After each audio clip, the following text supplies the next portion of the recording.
Après s'être attelé à la réalisation de 2 OAV pour l'adaptation animée de Midnight Ice Goku, tirée du manga éponyme créé par Buichi Terasawa, le papa de Cobra, Yoshiaki Kawajiri va boucler sa trilogie des City, comme j'aime à le dire, entamée par Wicked City et Demon City. Il va alors superviser une mini-série de 3 OAV à l'ambiance cyberpunk avec Cyber City Oedo 808. Au cours des épisodes, Kawajiri va emporter les spectateurs dans un univers futuriste au design et à l'atmosphère qui ne sont pas sans rappeler Blade Runner de Ridley Scott. Mégalopole vaste et démesurée, atmosphère sombre, robotisme, cryogénisation et autres concepts d'anticipation sont les éléments de cette série d'animation hard SF. Nous sommes en 2808 dans la ville d'Oedo. 3 criminels endurcis, enfermés dans une prison orbitale, ont l'opportunité de réduire leur peine en échange d'une collaboration avec la cyberpolice. Sous les ordres du commissaire Hasegawa, ils devront accomplir des missions aussi dangereuses les unes que les autres. Parmi ces 3 anti-héros, il y a Sengoku, la tête brûlée du groupe, rebelle au caractère frontal, armé de son magnum. Gogol, l'expert en informatique, possédant un implant oculaire cybernétique, et le raffiné et androgyne Benten, qui ne jure que par son fil extrêmement tranchant. Tous possèdent un collier explosif autour du cou, un élément dissuasif pour le moins efficace. S'ils décident de se faire la malle ou si la mission échoue, c'est l'exécution assurée.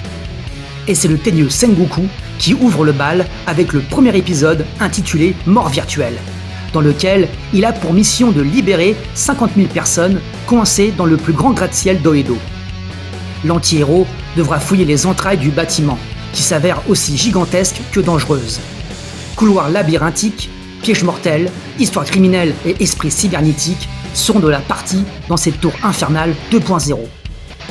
Le second OAV, intitulé Arme psychique, se la jouera Terminator et envoie Gogol et son look ultra punk affronter un dangereux cyborg au nom de code Molkos. Un programme créé par l'armée impériale qui a le pouvoir de désintégrer quiconque croisera son chemin, grâce à son pouvoir mortellement psychique. Au programme, belle pépé badass et sexy au look tout droit sorti d'un Cobra, course-poursuite et duel au sommet épique.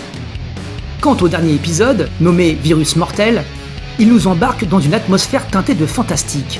Les spectateurs suivront l'efféminé mais redoutable Benten dans une enquête impliquant 3 meurtres qui ont un lien avec la biotechnologie. Cette aventure est particulièrement mélancolique et son ton d'épouvante sur fond de vampirisme donne une saveur atypique à cette ultime OAV. Il est à noter que la version britannique de cette anthologie futuriste inclut une bande-son exclusivement concoctée par l'artiste Rory McFarlane. Une bande-son plus rock comparée à la version japonaise, plus orientée pop. Perso, j'ai toujours préféré la version UK, qui correspond mieux au ton insolent et violent des OAV. L'aspect technique est ici d'excellente facture, et le style de Kawajiri est toujours aussi remarquable et reconnaissable avec sa patte esthétique et son propre chara-design. Les OAV sont de très bons représentants du genre et de leur époque.